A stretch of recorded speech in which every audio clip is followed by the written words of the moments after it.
Hello and welcome to the first edition of the Paranormal Concept Show, exclusive to the PAUK network in 2021. Joining me today, as the same as last year, really, it's Richard Clements and Kerry Greenaway. Yeah, you won't get rid of us that easily. No, it's the first show of the new year. Happy New Year, boys. Yeah, yes, Happy New Year to you, my dear. Happy New Year to all our listeners, yeah. Yeah, and to all the listeners.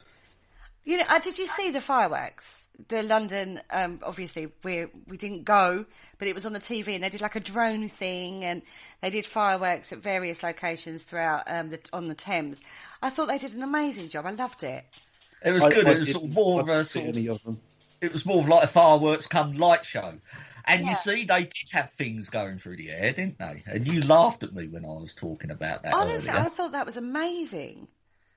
I thought it was amazing. And it summed up the year as well. It wasn't about, woohoo, Happy New Year. It was like, look, this is what we've achieved this year. Like, thank our NHS. This is what we've done. I got really emotional. I was oh my God. And it was just so well done. And it was also done in a way that wouldn't have attracted the crowds. They didn't make a big thing of, this is what we're doing for New Year's Eve on the Thames this year. It was done on various locations across the, through the Thames. So it wouldn't have, and it wasn't advertised. That's one thing because I didn't think they were doing anything this year. No, it was certainly a nice touch, and any sort of performance, it was like a performance of music, and it was all back to music, and anything that starts off with a David Bowie's got to be high up in my books. And they did Captain Tom thing. I was in floods, absolute floods of tears last night. Or the other night, night, because this goes out a little bit later, don't it? Oh dear, you're just giving it away. Spoiler. Cheeky little spoiler. But we're talking about New Year's is always, you look back at the past year, don't you? And obviously this year, or last year now, was just such a horrible time for so many people. It's been very traumatic on a very muted level, but it's been very incredibly impacting on people's lives. And I think, yes, we can look back at 2020 and go, it was like the worst year ever. We're still not out of the woods. We still need to be careful. We still need to be discerning about what we do. We're still in lockdown here in the UK. We've still got a major problem going on in the UK. But it's a time, isn't it, New Year's Eve? We always go, next year I'm going to do this, this and this. You set your intentions for the new year. Whereas this year you can't really, because you can't go out. I think everyone's got a bit wise to it, and they're just sort of hang. I think sort of like the general feeling is to hang fire, and it will get better. It will. It has to. So it's just a case of sort of living in hope, I suppose. At least we've got hope now. Yes, we've got the light at the end of the tunnel, so let's sort of focus on that, and but stay in the moment, but sort of like allow yourself just a little bit of sort of foresight now, because I think coming up towards the end of last year, things were getting a lot of people down. Well, I know it was getting me down, but but hey ho, we're just trying to sort of like punch our way through it now. This is like when you hit the wall, isn't it? If you hear of marathon runners, where they start off the year, you think 2020 was a marathon, and you start off and you're all sprightly and you're all fresh. And then slowly as the year goes on, it was like, oh my God. And then you hit a wall, and it's almost called apathy. It's called pandemic apathy. And they came across this actually in the 1918 flu epidemic that went on as well. And it's actually really interesting, actually, folks out there. So if you go back and have a look at the way that happened, the 1918 flu epidemic, it's very similar actually to what we've gone on now. Everyone goes, they didn't do this then, but actually they did, folks. Yeah. So but we're a lot more advanced now. We've got and I have to say, one thing I am so grateful for. Is the NHS free healthcare? Yes, well, that's sort of... and we've got a fantastic infrastructure with St John's that Paul works alongside or with very, very closely. And we've got, amazing structure. And although there's been a lot of criticism of it, I still think we should be out there clapping them every Thursday. I think we should still be doing that because they're going through it harder now than they were back in March when it first hit. Well, yes, because the winter is traditionally a hard time for the health service, and they've had this on top as well. And I know a lot of places, they are at capacity, but I've got faith in the NHS and all the hard workers there, because they do work hard, and I've got faith in them to sort of like get us through it, and hopefully they can get themselves through it better and come out the other end as well. Mm-hmm. Paul, do you want to add anything? Yeah, no, definitely. I second all that. And, they've got, not only have they got the weight of the country on their shoulders, but their own home lives as well. Is exactly like everyone else out there, and they're all stuck to the guidelines. So if you feel it tough, just imagine what they go through. Yeah. Well, yeah. Because you've only got your home life to worry about, where they've got their home life and getting people through the COVID. But we're actually going to sort of do a reflection because, in a way, our show here on the PA UK radio network, we actually sort of came on air sort of at the start of this pandemic, didn't we? So we've like the listeners have been on this journey with us throughout this sort of pandemic, and sort of what we've sort of tried to give people a bit of a distraction, at least for 2 hours every week, and I hope they've appreciated it. We seem to be getting some good feedback, so we do appreciate it, guys. Yeah, very much so, and I quite like a little look back, don't you guys? Because when you start looking back at some of the shows we've done over the past year, past year, yeah, whatever. We've covered some amazing topics with some amazing guests, some amazing, information we've put out there. And also, at this point, I want to say we have written a book. There is a book out there. Oh, yes, don't forget the book. No, exactly. The Paranormal Concept Extra, which is, we write blogs all year round. They go up on the website. But literally, on the 1st of January, we delete them all off the internet, compile them into a book, because it's, for us, we find it's easier to refer to, and it doesn't get lost in the ether of the internet. And I like a book. I love a book, me. I much prefer a book than trying to find something on the internet. Yeah, when my copy arrives, I'll have about 2001 books. I mean, and isn't that a good number? It is. 2021 will be better, though. That's what I was just thinking. I think maybe you should have 2021. Yeah. Oh, go on. Hang on, I'll just go and add some more stuff to me Amazon basket. No, Richard. Don't do that. God, your flat can cope, I don't think. You were going to offload some of the books you had. Well, I think, that was yours. Yeah, that's my problem. And that was your suggestion, Kerry. I don't know quite if you had an ulterior motive there, but no, they're staying here. Don't worry. I will find homes for them. I always check, actually, everybody. I always go, Richard, I'm looking at this book. Have you got it? Yeah, I've got it somewhere. Go and check in the library. But not only is it available from Amazon worldwide, but you can also get it on Kindle. Which is brilliant. Yeah, for all the Kindle fans out there.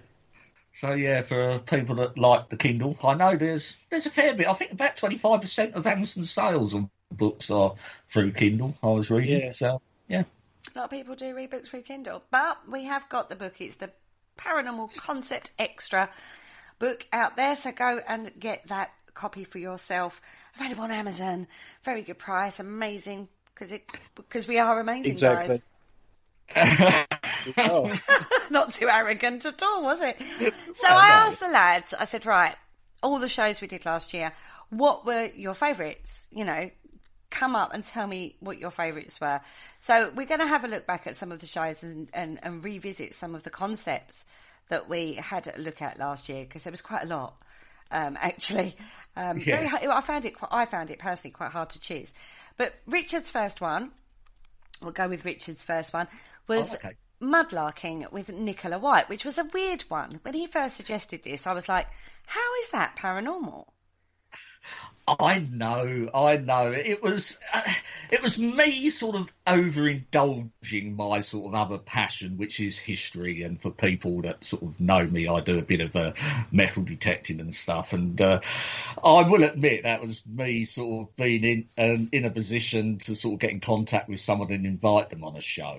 But there is this big move in the paranormal community, and you can't deny it, of haunted objects.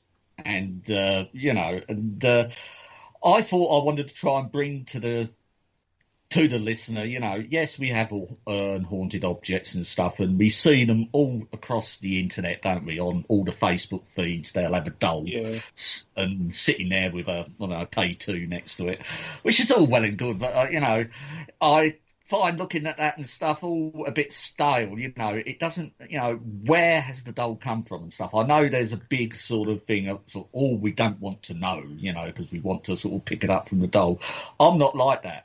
I'd like to know a lot about the artifact before, not that I work with artifacts to sort of try and communicate with spirits or whatever, but I just like to know these artifacts, the history behind them, and where they come from, principally. And with Nicola and mudlarking, it is these sort of artifacts are quite readily available, and you can literally just pick them up off the shore Thames line, off the Thames shoreline, and I find that really interesting. And those items, I think, are more sort of personal to people because they are discarded items.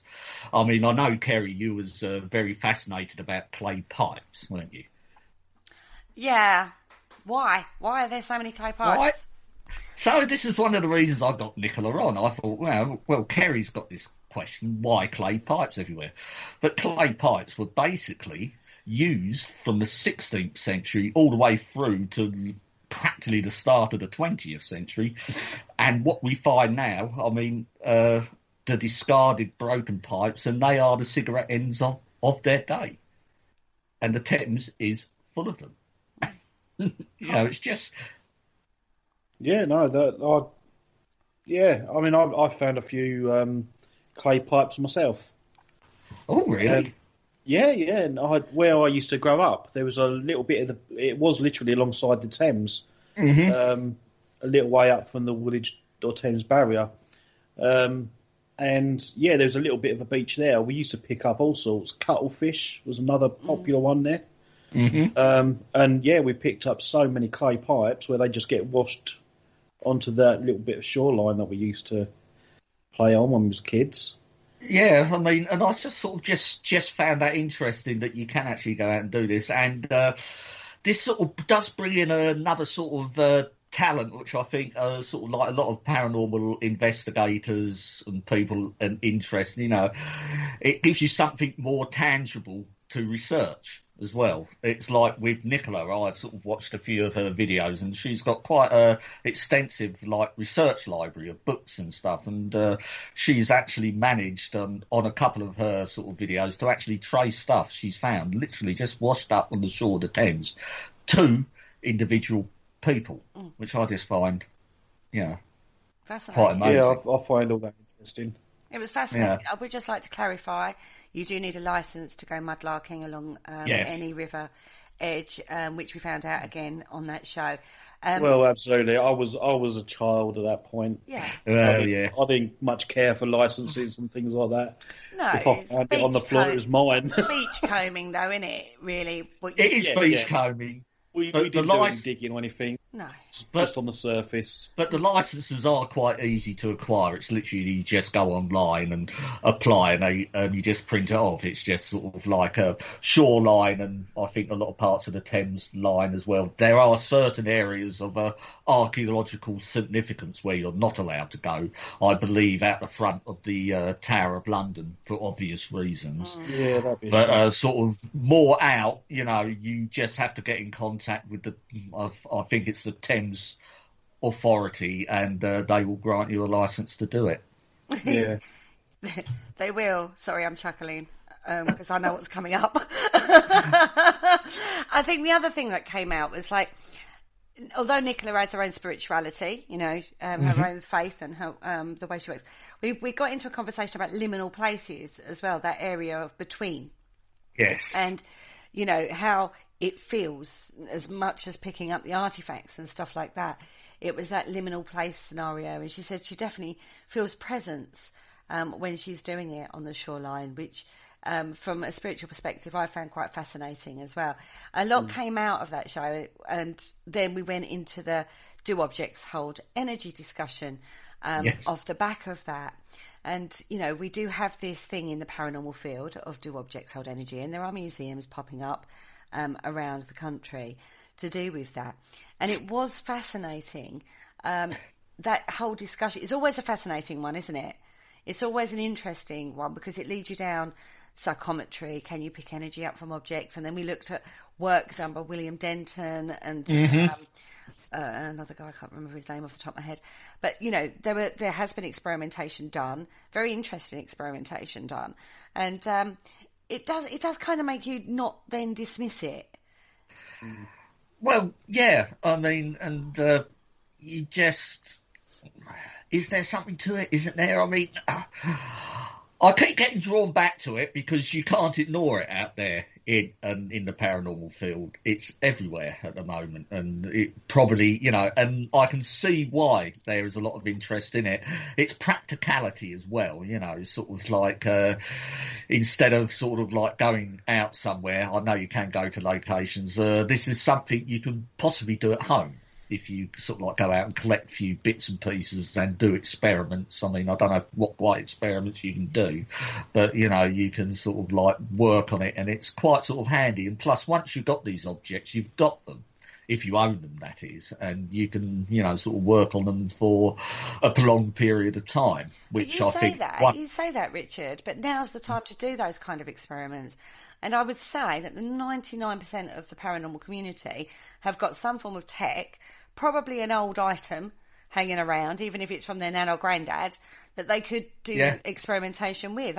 If you go back to the Brian Holloway show we did on paranormal apps, if you remember that one. Yeah. And we all went and downloaded one of his apps, and I tried it at home with a cannonball that I've got. And I had some really interesting things come out of that. So you can do these kind of experimentations under the circumstances that we're in. Richard, tell everybody, and the bloopers of the year is going to be a little bit of a theme, I feel. Retell everybody your little blooper regarding the Paranormal app. The Brian Holloway app. Before the show, we all got together, we downloaded the app from the App Store, one of Brian's apps. I forget which one it was. Was it the... No, well, I forget. But Axiom. That's right. Axiom. The Axiom app, and we all downloaded it, and we all said, right, over the next couple of days, we'll all go and field test it, you know. So Kerry obviously sort of... And we didn't know what each of us were doing, so I thought, I know. I got my right paranormal investigator's hat on. I thought, I will go to an ancient battlefield, which is quite close. It's in Malden. I thought, you know, bound to pick up something there. So I walked down this long footpath. It's quite a way to actually get there, and I switched the app on, and all I could hear was sort of monks chanting, bells chiming, and and I thought, wow, this is good. You know, and but it kept repeating itself, and I kept talking to it, you know, is there anyone there, and can you sort of, you know, communicate with me? But it was just this thing kept repeating itself, and it wasn't until I came back and we was literally just about to go on air. I was discussing this, and they goes, yeah, well, you didn't actually switch it on. I switched on the actual sort of just the ambient music part of the app, which was just an add-on feature, which does absolutely nothing. You just play it in the background, a bit like these gamers do in fantasy games and stuff like that. Yeah, that was quite funny. We were cracking up, weren't we, Paul? It was. It's still funny now, isn't it? Really, It's still, yeah. it's not going to live that one down. No, there's a few things that none of us are going to live down after last year. Now let's move on, because Paul's first choice, shall we say, of show, staying with the watery theme, was he liked the Kraken show, didn't you? Absolutely, and I think with me, I've got a really big really big interest in cryptozoology and history, and it sort of comes into like the Greek and Roman. What's the word? Greek mythology. Mythology. That's the word I was thinking of. Yeah. We're going brain dead now. It was Greek mythology, and I've got a very big interest in that as well. And just the Kraken is just one of the famous stories, isn't it? With like Medusa and the Gorgons and Pegasus, Perseus, and all that. Well, in that show, I think the one thing that outstood for me in that show was you renamed the Kraken. Can you remember what you renamed him? Ollie the Octopus. Ollie the Octopus, everybody. The Kraken has been renamed. Ollie the Octopus. Ollie the Octopus. Yeah. And did you know it's been spotted recently? What, Ollie? Yeah. Oh, no, I haven't. No, I didn't see that. You've not seen the footage of that? No. Wow. Ghosts of Britain were out doing one of their forays. Yeah, and they were on the shoreline. I don't quite know where they were, to be fair. I didn't go that far into watching it.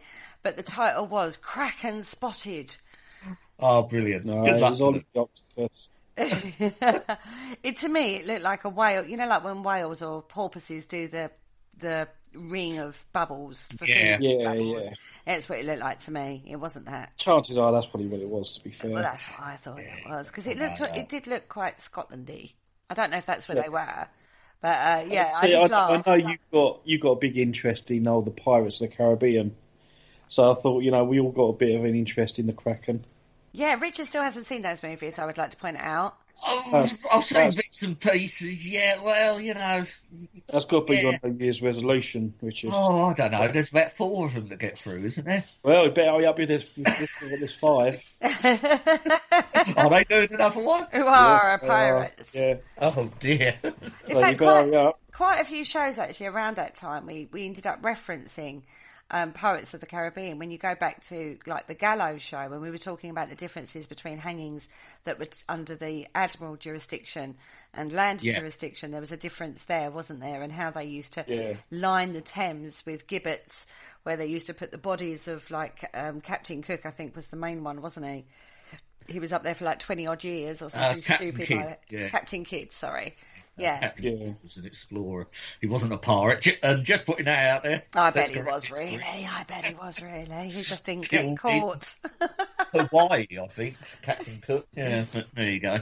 Oh, dear. But I think one of the things that came through was how, when you look back in history, you've got to take it back to time, haven't you? Time, the size of the ships and what they were dealing with when they were out on the high seas, and something that to us is big but not extraordinarily big, as it were. So like a big squid, or a giant squid, or a giant cephalopod, which is, they get washed up over in Canada quite a lot now, and they've been studied as an actual thing.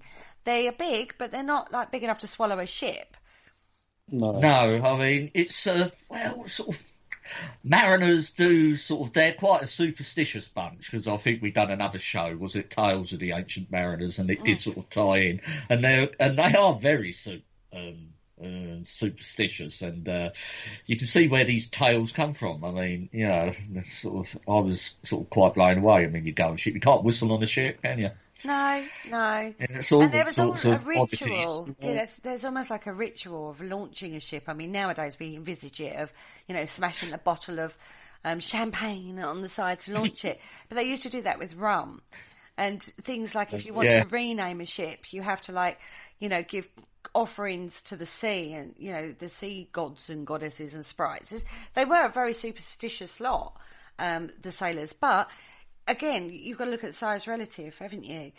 Nowadays, our oceans are over hunted, as it were, overfished, aren't they? So what they were encountering back in Tut Deer, bearing in mind the world wasn't as big a place.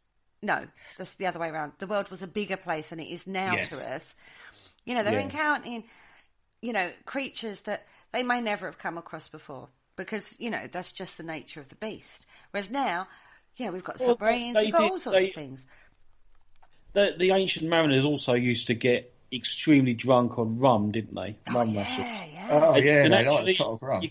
You can actually now understand how they confused, what was it? The sea cow with a mermaid. Yeah, the manatee, yeah. Yeah. You could see how that came about because they were that blind drunk. But going back to what you were saying, Kerry, these elaborate and traditions and superstitions they had as regards their ships, and as you say, the world was a bigger place. Plus, you were on a ship, you would be on there, and you could be on there for months. You know, sort of saying. So it was your home, you know, and you wouldn't get off it. So I suppose, you know, these all developed because it was in the sailor's best interest to make sure your house, which you're living in, is well protected. Yeah. It was. I found the Kraken show the most fascinating because it was going from mythology and then looking at it. And then you can follow it through and go into the scientific side of things of how they have come across giant cephalopods, and they are a real thing. Whether or not they are as big as what maybe sailors were encountering back then is in question. But they are a real thing. These tales come from somewhere, and I enjoyed watching or researching the evolution of that mythology through to modern day exploration.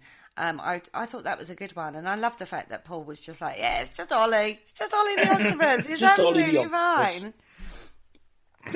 Yeah, I know they sort of say it's sort of like it might have been because they've tentatively looked at it, but I still sort of err on the side that it is more myth than sort of based on an actual flesh and blood creature. I think it's a bit of both, Rich. We came off the back of that, and I wasn't as convinced as you. In one of the books that was written, though, at the time, I can't remember the guy's name. I should have looked at this because the guy's name comes up again later on in life. He said one of the stories that was told was that the sailors thought it was an island and disembarked on this island and were doing mass on the island. They were having a religious mass. Oh, right, yeah. And it was only when it opened its eye they realised that it was an animal. I don't think they were that big. Yeah. It's a bit like the tortoise in Neverending Story, isn't it? Yeah. He sees that and climbs up the hill because there's a tree on the top of it. And then it starts, the whole thing starts moving. Yeah. And he finds out that it was the actual tortoise. Like, oh my God, it's that big. Yeah, that's it. Oh no. But I think all these mythical creatures are all out there, but they're just not, they're just hiding because we can't name them properly. Like Ollie the Octopus, for example. and I'll, Nigel the Nessie. Nigel the Nessie. Nigel. Yeah, if they called out for Nigel, they'd find him, but no. They've got the wrong name. Ah, that's what it is, is it? That is exactly what it is. So what are you bringing to the table, Kerry? I'm intrigued, and what was one of your shows? One of my favourites was the Holy Relics show, mainly because of how much we made Paul cringe on this one when we looked at the Holy Foreskin. Jesus' circumcision, and that was in the second half of the show. But when we looked at relics, holy relics that were big business back in the day, and like I think it was St. Peter that had about 20 heads scattered around various cathedrals around the European contingency. I just found that whole scenario very fascinating, and that belief system that's overlaid onto holy relics. And when we got onto the holy foreskin, literally we could feel Paul's skin crawling while we were discussing this. He even said, I think on air, I've got nothing to do with this conversation, literally nothing to do with this one. Nothing to add. There's no corner we won't delve into, and that was a bit of an eye-opener when when we come across that. I had heard about it before, and I think on record someone researched it, and there should be about, I don't know, and there's about 20 of them sort of scattered around the continent, I think, or were. I don't think they actually sort of advertise the fact anymore. Yeah, I think they only come in packs of 50 anyway, didn't they? Yeah, something like that. Well, I thought that the worst bit was one of the alleged foreskins was supposed to have been kept under a reverend's bed in a box. Oh yeah, and it got stolen, didn't it? Yeah, and it got stolen. Was this a Catholic priest by any chance? Of course. Well, you can imagine what the burglar thought when he got it home. Thought, oh, I've got this pair of Nikes I got from underneath his bed. Opened it up and went, oh. Yeah. What a strange ring. Here you go, my dear. Will you marry me? I didn't even know that was a thing before we started researching that show. I was expecting, like the finger of or the tongue of. There was a tongue we found. There was also, when we started looking into that particular topic, we went into it in regards to belief system and the power that people put on objects, that they're holy and, that they are a tangible thing connecting you to that figure in religion that's so holy. And when we came across that particular item, I was expecting to talk more about like items of like the cross and, but some of the things we found were just like, why would you do that?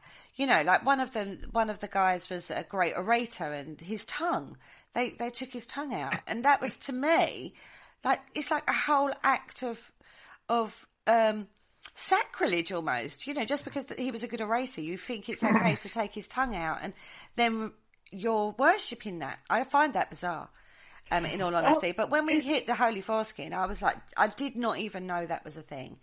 That was a shock to me. Anything goes back in medieval Europe, and anything that will attract the crowds. There was no shame. But as you say, Kerry, I mean, we could have we didn't really when you talk about holy relics, I mean, what comes to most people's minds is probably the Shroud of Turin is probably the most famous. But by the time we got stuck in and doing the research for that didn't really feature at all, did it? Because I've done a blog on that instead. Yeah, you did. Yeah, yeah. Which happens to be in a new book available on Amazon. Well, there's a segue for you, Paul. Yeah, that's only a segue. Now, talking about bloopers, at the beginning of that show, I don't know if you guys remember this one. Oh, yes. I had to make an admission of being wrong for the first time in my life. You being wrong, Kerry? Never. I know. First time in my life. It was the most shocking experience I've ever experienced. The show we'd done before, we had talked about a monk that... oh, my God. I still can't believe I said that. It's a mummified monk, right? And I said, no, he's still alive in meditation. It's like 2,000 years old. It's a monk encased in the statue. Sarcophagus type thing, wasn't it? Yeah, the Tibetan monk that was encased in the statue. And I said, no, I'm sure he's still alive. Anyway, I've come off the back of the Holy Relics show, and I had to go off the show that we'd done. I had to go and research. We researched it, obviously. We looked into it because on the show, Paul was like, I don't think he's alive. And I go, no, I'm sure he is. I'm sure he's alive. And of course, off the back of that show, we went and looked. At the beginning of the Holy Relics, I have to make the admission that we did look into it. He's obviously dead. He's mummified, but the process of that is mummification through starvation whilst in a meditative state. And then he becomes revered as an idol. And then to help preserve the body, they then put him in a statue. But before they did that, they take out his innards, and they had put loads of like Tibetan holy scrolls inside him, sewed it back up and put him in the statue. That whole concept was absolutely fascinating to me, that somebody could put themselves in that kind of mindset. So I learned something, and I was wrong. And she learned that day that Paul was right. And I did learn that day that Paul was right. And they didn't let me forget that for about Never. Yeah, well, it's not often you get one over on the green away. She's usually pretty on form. Well, that day I clearly wasn't. But I had to, that's the other thing. If we do go and find out information that maybe we've put out there that we were wrong on, we're not afraid to say, actually, guys, we re-looked at that. That wasn't right at all. I would say that, at least we're prepared to do that. Well, that's the whole thing, though, isn't it? Because when we do our research, we do sometimes research quite blinkered with our research, and then when we start going drifting off, sometimes we're like, oh yeah, it triggers off something in your mind. And it's like, didn't I hear something about that? As I said, like the monk. Yeah, and it's not something that we've looked into, but it's something that we can go back into and look at a later date.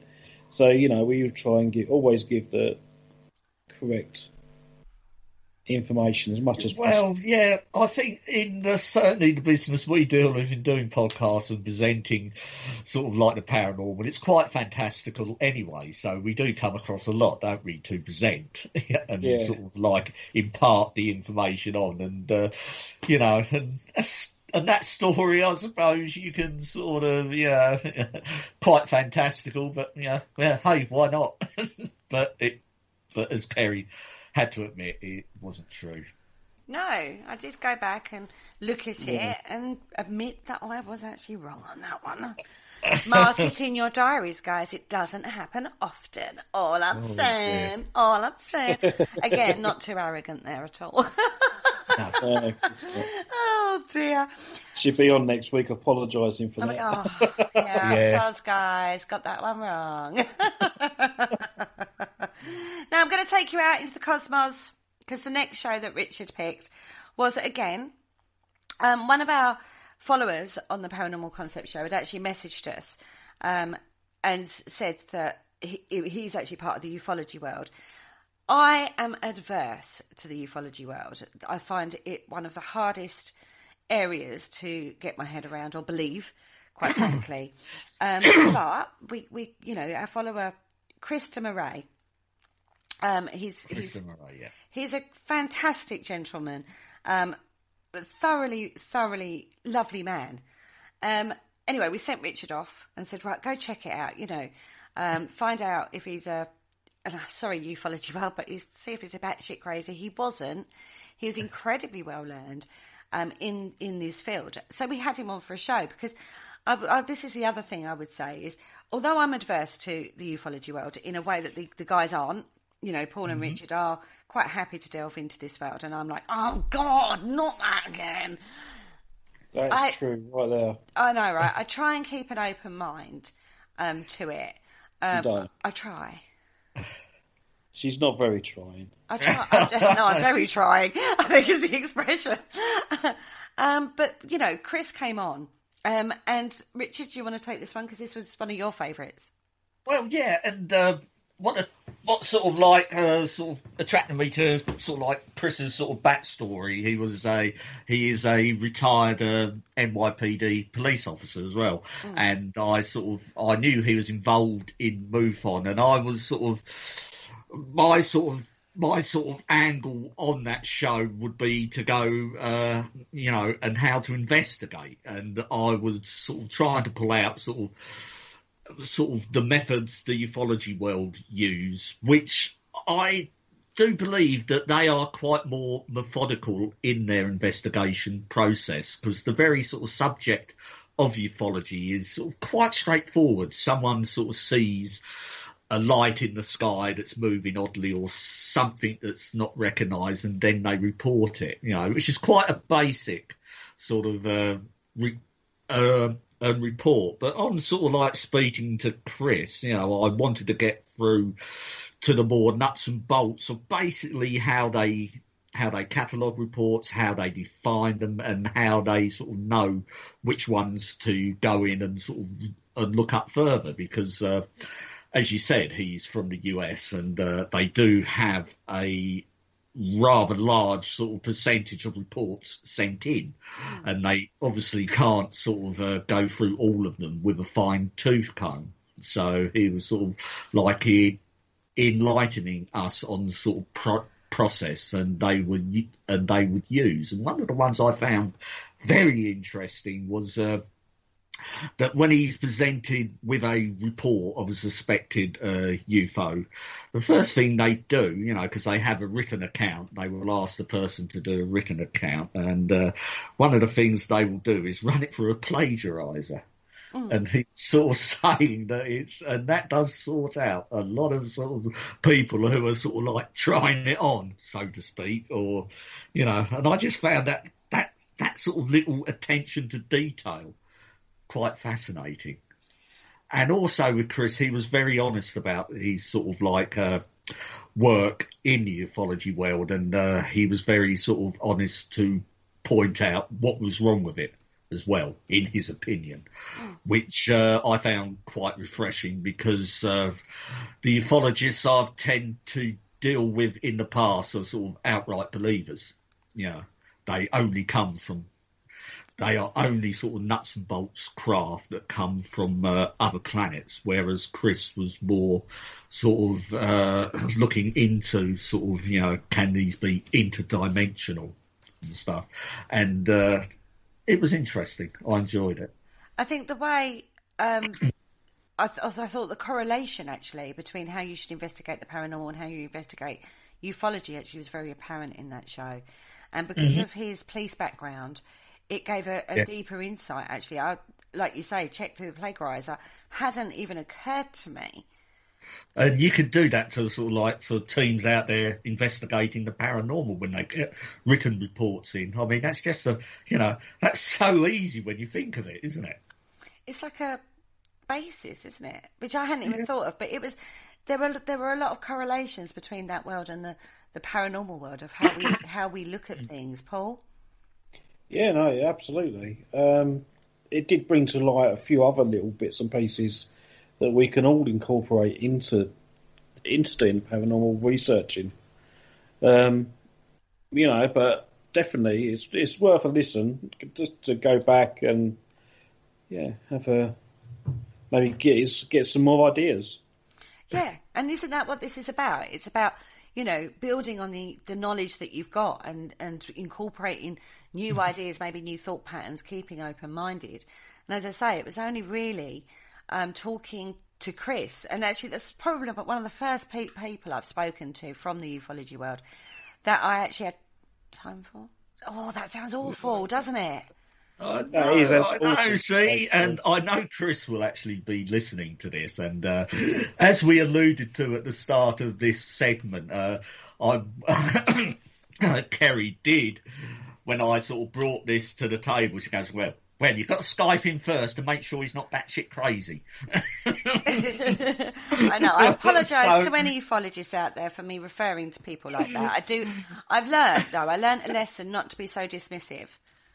Yeah, I said, look, trust me, Kerry, he's sound as a pound. And yeah, but I must admit though, one of Richard's first questions to the guy was, "Are you batshit crazy?"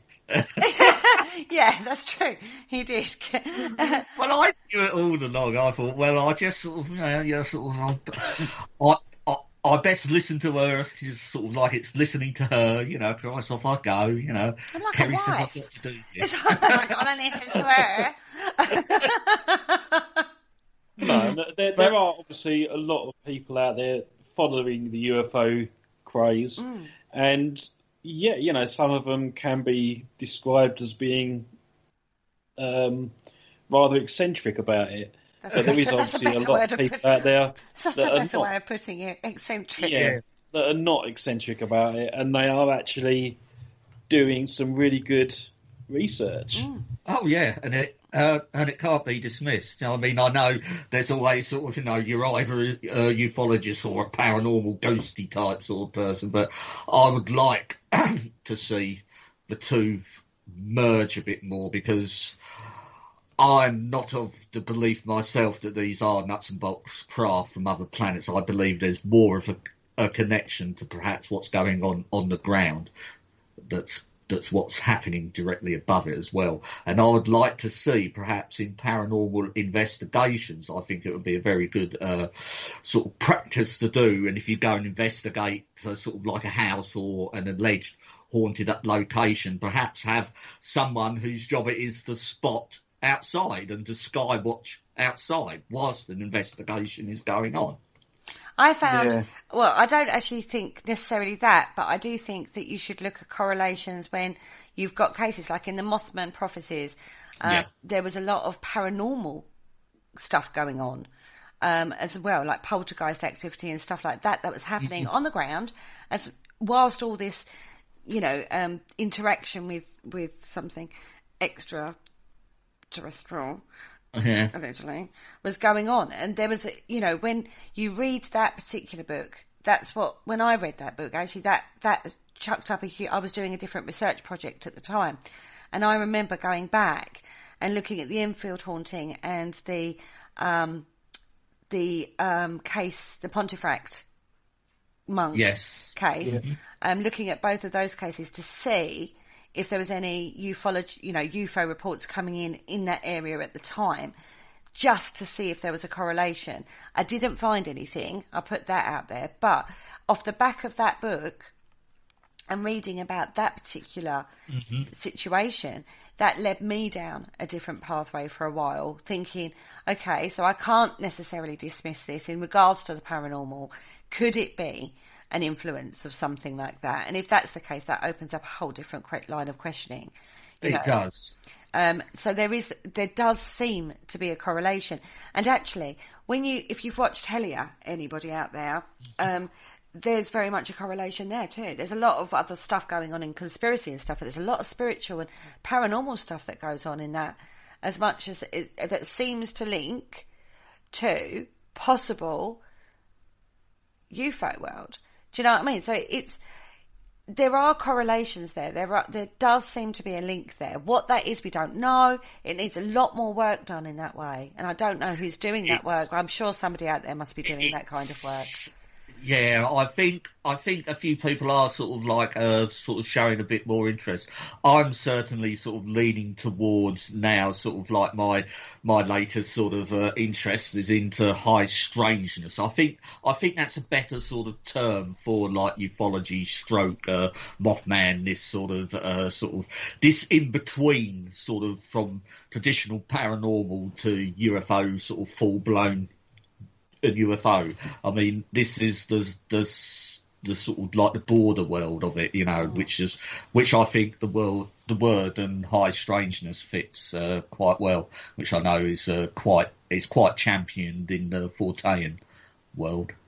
Well, one of the other shows that Paul said was one of his favourites was the Men in Black, which ties into this as well. Paul? Absolutely, yeah.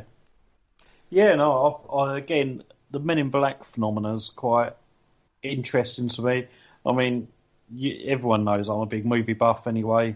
The whole idea of Men in Black, it's just an interesting subject.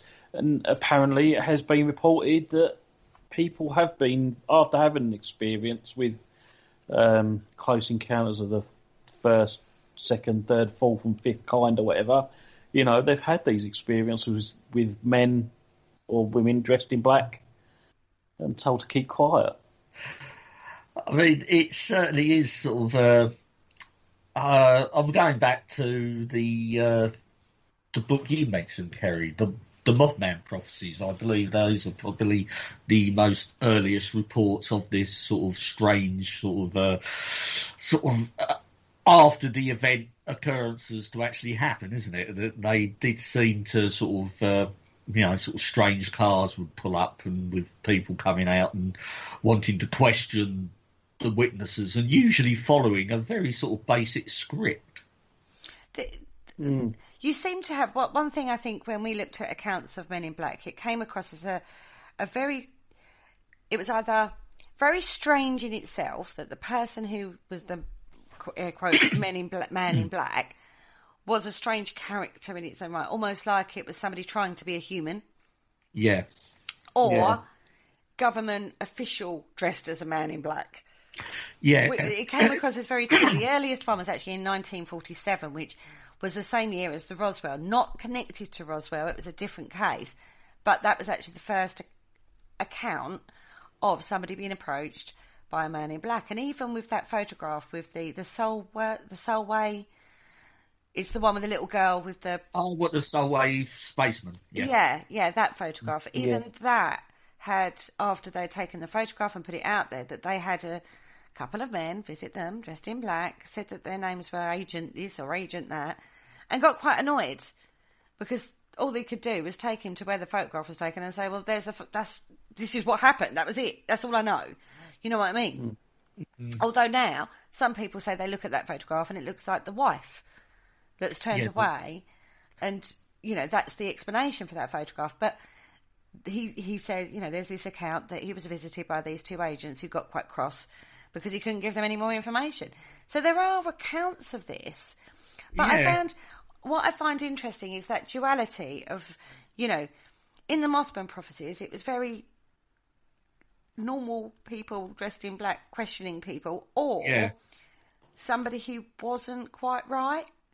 Yeah, I mean, the Men in Black phenomenon or scenario, I mean, I sort of get half of it. I mean, if you are a government agency or something and you do hear of someone reporting an event from somewhere, I mean, surely you would send someone along just to do, just to inquire about it.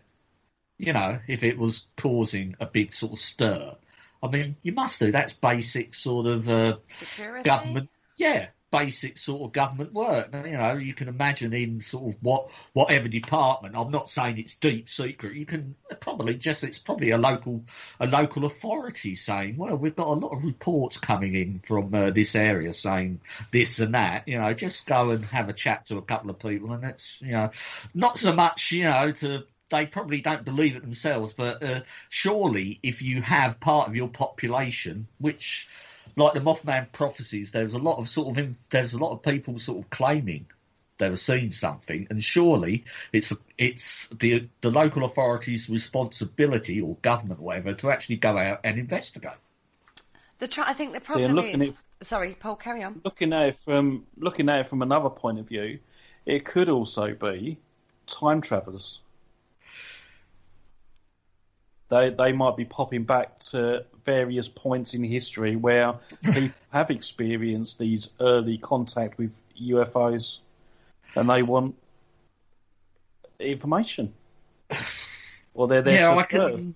I can see where you're coming from in that, but again, that is sort of, to me, that's sort of more sort of like a far-fetched answer. I think that if this is going on, my frame of reference, I know you think big, Paul, the cosmos and time travellers. Well, it just might explain why some of these men in black are not always human.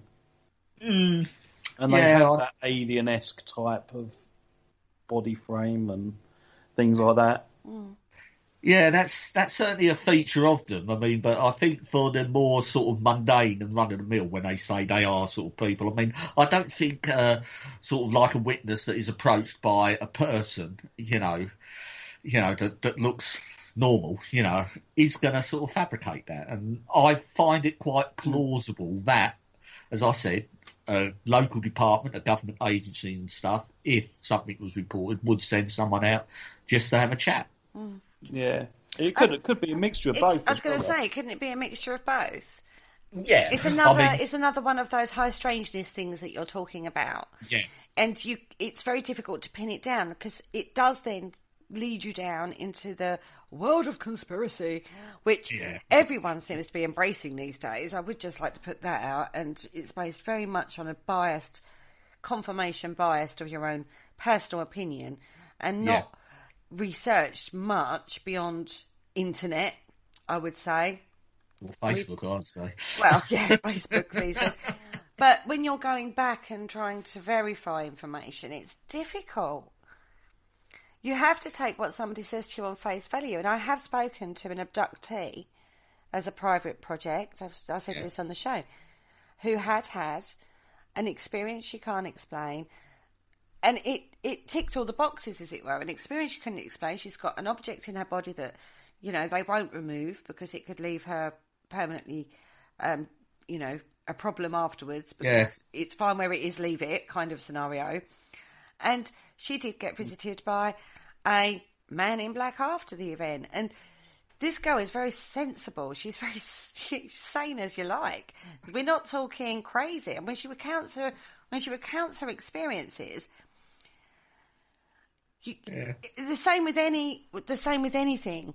You have to you listen to the account. You don't lead. You just have to listen to the account and then go from there. Just like you would if it was a crime.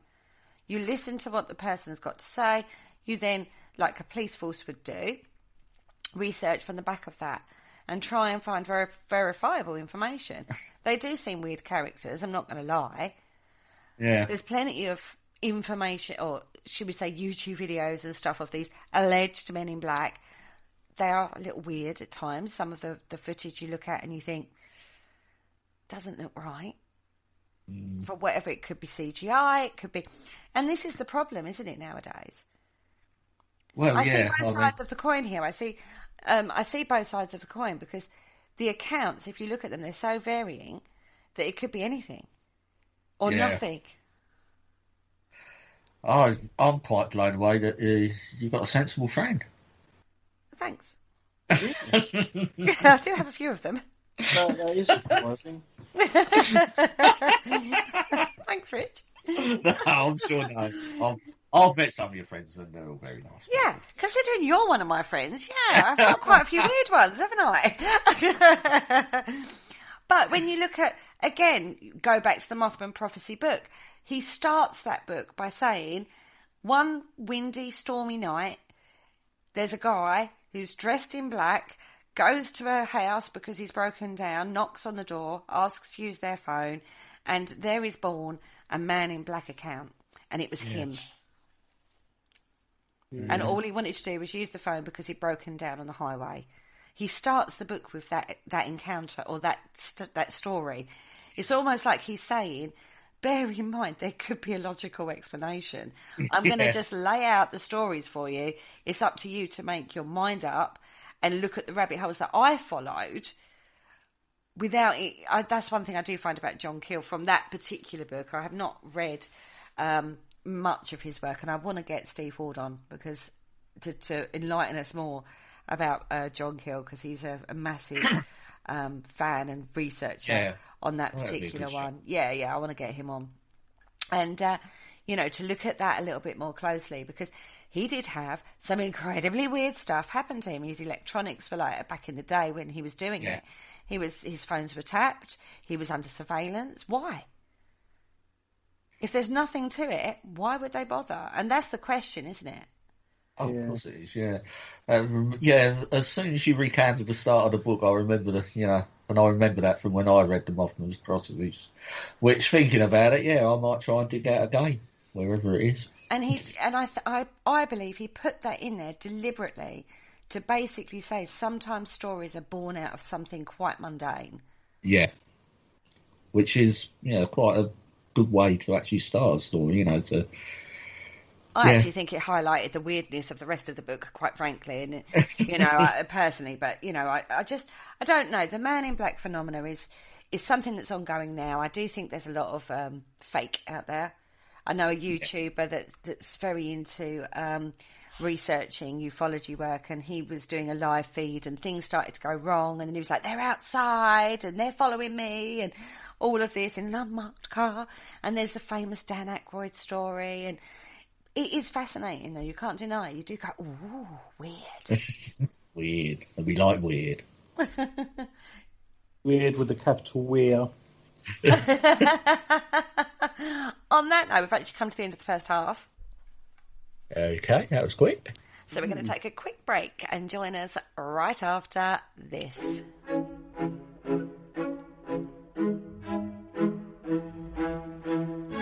Hello, Harry Price here. If there's nothing me and my friends enjoy more here on the other side, it is to sit back and relax and listen to the Paranormal Concept Show, right here on the PAUK Radio Network.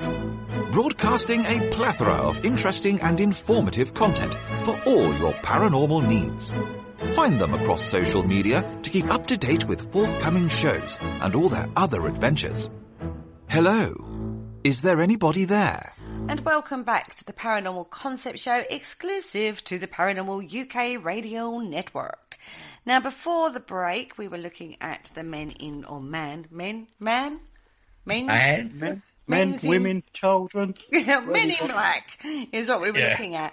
But I want to take you into one of my next favourite shows. I saw The Greatest Showman a couple of years ago now, actually, this was. And when I saw that, I wanted to do a show on P.T. Barnum, but we never got around to it until last year. Yep, that's right. It's one of our very early shows. It was one of our very early ones. And as I say, that was one of the first shows that I wanted to do because it had been in my head for a long time to do a show on P.T. Barnum. Because I think that explained showmanship, the place of showmanship in regard to, mediumship, in regard to how you can psychologically manipulate people without them even realising it. I think it showed the Victorian fascination with weird and wonderful. Really. All the exotic things, wasn't it? Was it the Fijian mermaid was the famous one? Yeah, half monkey, half fish. That was fake, totally fake. But P.T. Barnum sold it as this is true, and people lapped it up. And then when it came out as fake, he resold it and made another fortune. People re-seeing it to re-look at it to see if they could work it out. Yeah, he was the ultimate salesman, wasn't he? Well, certainly. I mean, his museum. What was his place called? The American Museum or something? And it was massive. It was like a department store. And what really got me was looking at the research from that and stuff.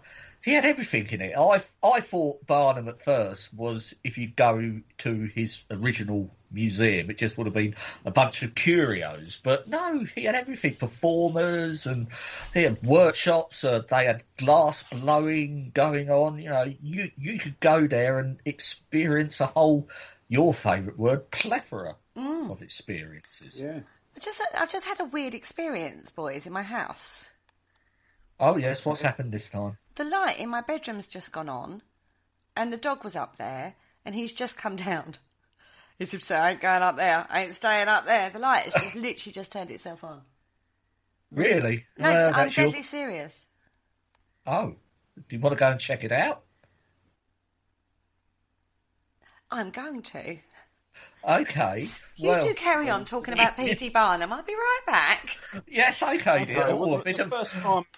The first time I experienced Barnum, we're probably going back about 6-7 years now, before The Greatest Showman come up, actually. We was doing a show on mediumships and the Barnum statement. Oh, right, yeah. How easy it was to actually fool people into believing that you're a medium by giving this random statement out, which basically covered everything, every eventuality. It applied to everybody. Yes, the Barnum statement is actually quite famous. I think we might go into that in a little while when Kerry comes back downstairs wherever she's disappeared to. I hope she's all right. No, I'm fine. I'm fine. There's nothing else untoward apart from the light turned on. All right. Well, it's your house. Well, it's not the first time. We did a show years ago. This was when we was on a different network. Me and Paul, and we were doing a show on I can't even say the word because weird stuff happens. Was that when the television went on? No, we were doing a show on. See, this is the thing. We do get weird stuff happen sometimes. We were doing a show with, again, Brian Holloway, different station, and we were doing a live session with one of the apps on air, and we were live, not pre-recorded. Yeah. And as I'm doing it, my TV gets turned on and the volume is top. And I don't have it on top. I have it on about 20 and it was 100. And it came on and it was blaring. And I was like, oh my God, the TV's just turned on. And it's totally unrelated. And we're talking about P.T. Barnum. Lights gone on. and then the dog slinks down the stairs. The dog did not turn the light on, everybody. That's not possible. Oh, yeah, the poor old Marley, she's, and he might be a clever dog, but he's not that clever, I don't think. No, we did this show on demons, and literally, as we were talking, there was this massive thump from upstairs. And then after that, every time we said that word, the Skype would crash. Yeah. Wouldn't it? So I was forever like, well, I'm never talking about that word again. And then, and then funny enough, we did another show on that particular topic. And the whole time we were talking, we had guests on. And again, it was live. And we never get feedback through, like other voices coming through on the Skype. We're on it a lot. And we never have interference. And on this show, there was a definite voice in the background you could hear. As we were talking, it was talking like behind us. And it was going on for quite a lot of the show. It was the weirdest thing. So we do get the occasional weird thing happen when we're in the studio. That might account for my technical issue during the break with my mic. Who knows? I mean, totally unexpected or... Anyway, so that was a side note. Let's go back to what we were talking about, P.T. Barnum. It is... I think the most fascinating thing was the psychological look at that, was how you can manipulate people. And obviously the Barnum statement comes off the back of that particular, all about how you can manipulate somebody believing into something that's not there, generalised statements. Yes, I mean, Paul did touch on the Barnum statement when you was upstairs. And... yeah, it's certainly very interesting, and it's quite it's a test anyone can actually do. I mean, you can look up the Barnum statement online, just Google it and read it, and you would say, yeah. I actually had to go on the show. Yeah. Of doing like a Barnum kind of statement. I don't know if I did a particularly good job, but a Barnum statement kind of reading. While we were live when we did the show. So when we were live on air, God, I've got live on air in the brain now. Do you know what I mean? But I just found that whole thing fascinating, and it all tied into the mythology that he had the Fox sisters as part of his thing, which he didn't. They performed at the Barnum Hotel, which was owned by his cousin down the road, but they weren't actually anything to do with P.T. Barnum. Oh, and it's quite interesting to note that P.T. Barnum probably would have heard that his cousin had the Fox sisters round, and you would have thought that if he felt that there was something genuine with them, or there was some sort of capital to be made from them, he would have snapped them up. But he didn't. Interesting. It was one of the great what-ifs, isn't it? He was a particularly interesting character. And so I got the idea, and this shows where inspiration can come from and how it all links together in regards to the paranormal, really. So I'm watching a musical theatre film, which I then told Paul to go and watch, and he did, and he loved it. And I was like, how true to form is that? And then when I actually started looking at P.T. Barnum, he's still a worldwide name. Still know him. Yeah. Well, the greatest showman on earth. I mean, everyone knows him. He looks just like Hugh Jackman. He's amazing. He does. He's uncanny days. I have to say, Hugh Jackman did an amazing job of that. Oh, and is he another one of your favourites? He was all right. Is he a Johnny Depp? He's not up there with Johnny, no. Oh, okay. I wouldn't turf him out. He was all right. Oh, Richard, you're making me blush. Oh, dear. And how he went into politics, and when we looked at his life, it's just one of those characters in history that absolutely fascinating. Yeah, I mean, and I liked the bit in the show because he went on tour, didn't he? He sort of actually came over here to the UK with one of his most famous acts was Tom Thumb, was it, or Colonel Thumb, or whatever he had the pseudonym of. Yeah. And that is a whole interesting story in itself. He sort of started off, I think he just hired a theatre and come over. He wasn't particularly well known, but sort of word spread through Victorian society all the way to the top. And by the end of his tour, he was at Buckingham Palace in front of Queen Victoria. And we found out later on, and one of our more recent shows, we've looked into Victoria a little more when we was looking actually at the Crown. When you think the last couple of shows we've done was like we looked at the Crown, which led us down into looking into Queen Victoria, and she was actually more into spiritualism, things like that, than you would give her credit for, really. Well, the royals back then, they were quite progressive. I mean, the Victorian era, I mean, you can see, and everything, she did encapsulate that whole era. And that's why, it's named after her. Shows the influence. Shows the influence, yeah. It does show the influence, which brings us into our little foray into Victorian spiritualism, because we had to look into this, because when we started looking into, okay, we looked at P.T. Barnum, and that sort of was like a earlier show. But then when we started looking at the locations of the Crown, which led us down to Queen Victoria, it led us down into the Fox sisters. It led us down into Victoria herself's fascination with the paranormal and the spiritual side of things. And then it led us down into the next show that Richard pulled to the table, which was the Penny Dreadfuls. Oh, yes, the good old Penny Dreadfuls. When I found out we was doing this show, I was straight off to do... I believe I'd done the research for that, didn't I? I mean, it wasn't that long ago, actually. Yeah, and it was I must admit, it was a relatively easy show to research. I was quite surprised the amount of information out there, but it's just a great story. It's got everything, sort of... I was a huge comic fan sort of when I was younger, but, you go back to the dawn of the Victorian age, was it the 1840s? And this is sort of like the birth of sort of classic sort of hack journalism stroke storytelling. And these sort of... there's growing literacy and, the print paper and stuff like that was throwaway, and they could mass produce these little pamphlets. I don't believe they're more than like 14 pages in length of series of what became known. Well, and they originally started off as the Penny Bloods, because they usually covered sort of, quite macabre topics, and then they were sort of rechristened the Penny Dreadfuls. And they would recount, at the time, sort of like the earlier stories, and they would recount famous, well-known stories, but like Dick Turpin and certain pirate stories were quite common. And but they were very embellished historical accounts, and even today we still recite these accounts, which were first originated in the Penny Dreadfuls as historical fact.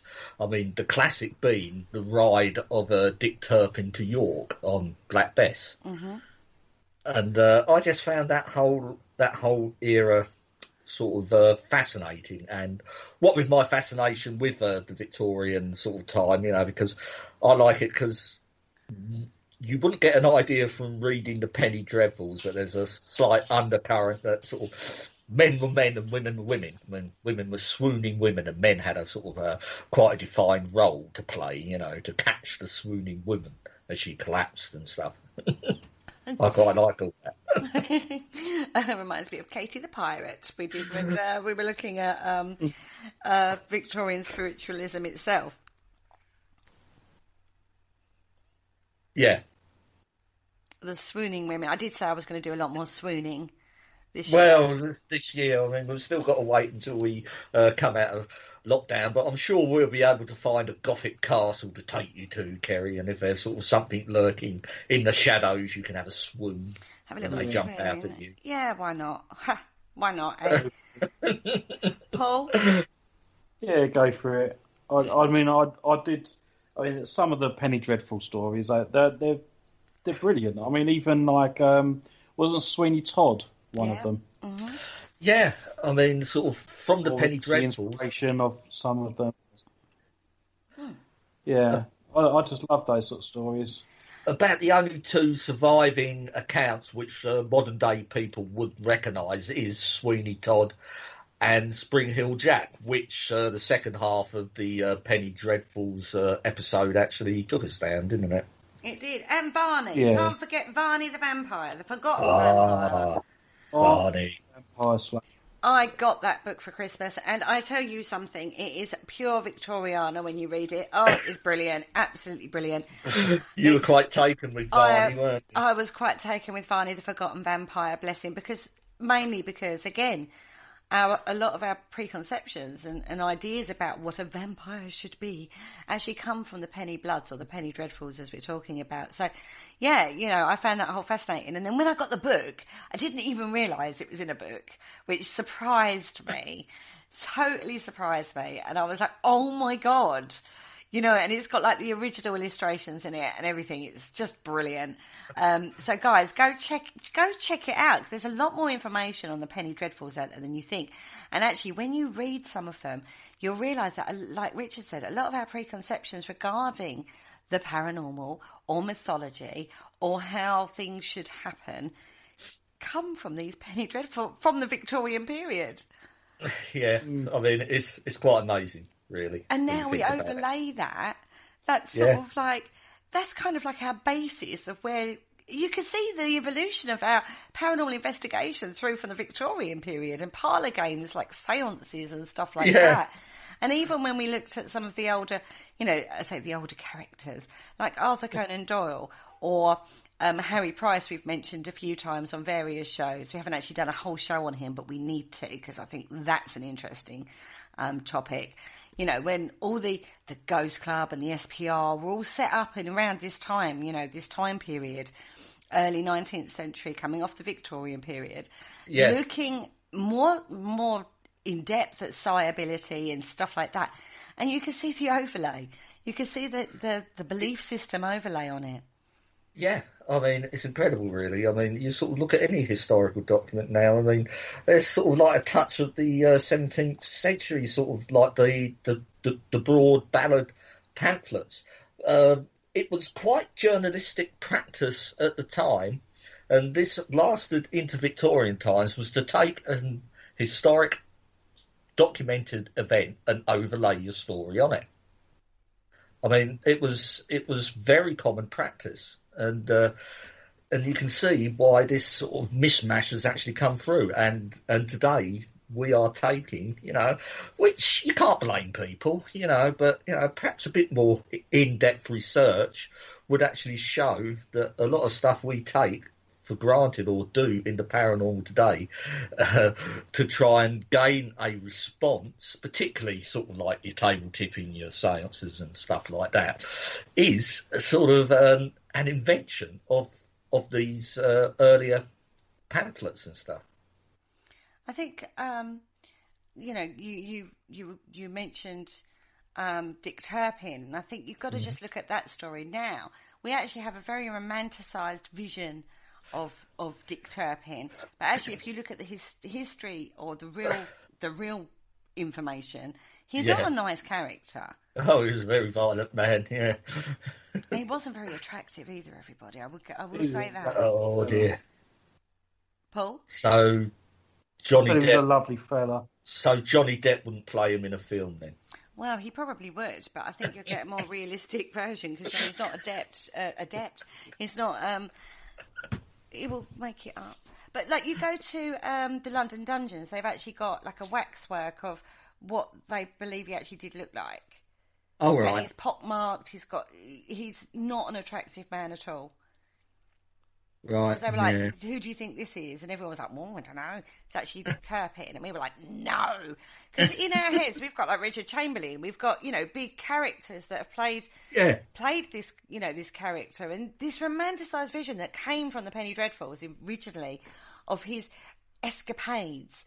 And, but when you actually look at the history of Dick Turpin, always going to say the second name with this one. We don't want to say Kerry loves Dick. No, we don't want to say that, Richard. We so don't want to say that. Oh my God. Well, that's just me doing my psychic thing, and it just came through to me. Did it? Lovely. Yeah. Anyway, oh my God, I've thrown me off. It's usually Paul who does that through a show, but you managed it tonight, Richard. Just having fun. But when you look at that, that romanticised vision of things, that's where we get it from. It's like these penny dreadfuls, which was pure Victorian. But also, we looked at Jack the Ripper, because the police back then would do their own kind of pamphlet at the same time to highlight crimes that they were trying to solve as well at the time. And obviously, read it, murder, read all about it. It comes from that period of time as well. And this is why Jack the Ripper has got such a focal point in history. I mean, the fact that the case hasn't been solved, but when you look at the whole history surrounding the time period and the police force and the political landscape and all of that regarding that, this is one of the reasons why that's got its firm place in history. Well, it's coming off the back of that show. I was thinking about the part we'd done about Jack the Ripper, and I got in contact with our producer, Andy Mercer, which Happy New Year, by the way. And I sort of said to him, and if it wasn't for the press sort of like coverage and the way the press portrayed this, would those Whitechapel murders be as well known as they are today? Because, Jack the Ripper murders, wow, he goes, no, probably not. They just would have been another set of unsolved murders in London. Because as we discussed with the Spring Hill Jack, when we looked at the accounts of Spring Hill Jack, which was actually where we started looking at this particular thing in regard to the penny dreadfuls that Paula brought to the table with Spring Hill Jack, we started looking at the accounts that were put there, and we were like, this is just so unlikely. Yeah. I mean, I know sort of like the modern paranormal community, Spring Hill Jack does pop up a bit. You do see him floating around in sort of like odd posts and stuff, and people asking for opinions. But again, I hate my own personal opinion. He is a total fictitious character. There's no sort of paranormal element to it whatsoever. Sorry to spoil it for everyone. Oh dear. Rich is full of spoilers tonight. Now, Paul's next one. Is. I know. Paul's next one was somebody he brought to the table who has been on the peripheral around the edges quite a lot. But we'd never actually spoken to her or looked into her work. But it was quite fascinating. And it tied two of Paul's favourite things together. Food and paranormal investigating. What are you trying to say? I'm offended now. It's true. You like a pre-investigation glad meal. everyone enjoyed tonight's show. Thank you very much. Good night. Trying to lead into Spook Eats with Amanda Woomer here, trying to do that link. Oh, yes. Good Amanda. I first saw her on Twitter, actually, tweeting about a new book. And I thought, actually, it sounds quite interesting because she doesn't go for the normal haunted houses type of locations. She goes for, like, distilleries and restaurants and things like that. And I thought, actually, that's quite a good, cool, interesting way. She's coming into the paranormal from a different angle. And I thought, this is someone we need to talk to. So we contacted her and brought her onto the show. And, absolutely fascinating. And then she launched a new book, which I bought, just to bulk up my paranormal book shelf. Incidentally, we've got a book out, available on Amazon. I think with Amanda, and as you say... Paranormal Concept Extra. But I think with Amanda, and as you say, Paul, she has sort of like created her own little sort of niche in the paranormal and been quite successful at it. We would like to think she, and since she's been on our show, she's everywhere. But of course she is. She's been propelled into the middle of the paranormal circle. But no, she was quite well known and in her own right and beforehand. But she sort of took that and she's combined it with something very close to my heart, which is road tripping. So sort of like I think with Amanda, the whole sort of the planning, the actual going, the actual sort of staying at the place. I mean, that's the whole experience. It's not just sort of going to a dry sort of location and just sitting there for a few hours and then coming away. Yeah, exactly. With Amanda. And she writes blogs on it, and obviously she writes her books and stuff. If anyone's interested, you can find her on Twitter under Spook Eats. I think the way she goes about it is absolutely fascinating, and that's why I thought it'd be really interesting to get her onto the show and help promote a book, and see where it can go from there. And she has come, I think, further into the UK.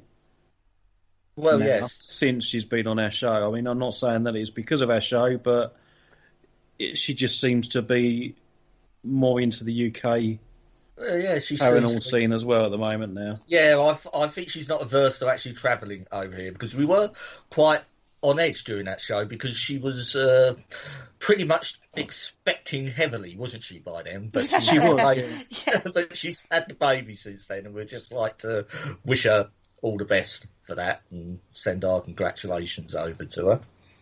Oh, yeah, very much so. Yeah. It's like baby spooky. She's probably still getting sleepless nights. Well, yeah. Baby spooky. It was brilliant. And she's been to the UK. She had been to the UK, and when we was talking, it was like, oh, I've got to go here and I've got to go there. And she's like, it was like she'd come over on vacation with her family. And she was like, I didn't get to do some of the things I wanted to do because, it was their vacation too. But, it's brilliant because she went to, I remember her talking about going to a place in America. Can't remember the name of the cafe. I don't think it's a cafe. It's like a diner. And there was a chair. It was called a heart attack chair because 2 people apparently had heart attacks and died in that chair, so nobody sees. Oh, lovely. And she said that actually they ordered like the main meal, that their signature meal, and it was just like basically a heart attack on a plate. That if you didn't get it, then the chances it's like are one of those.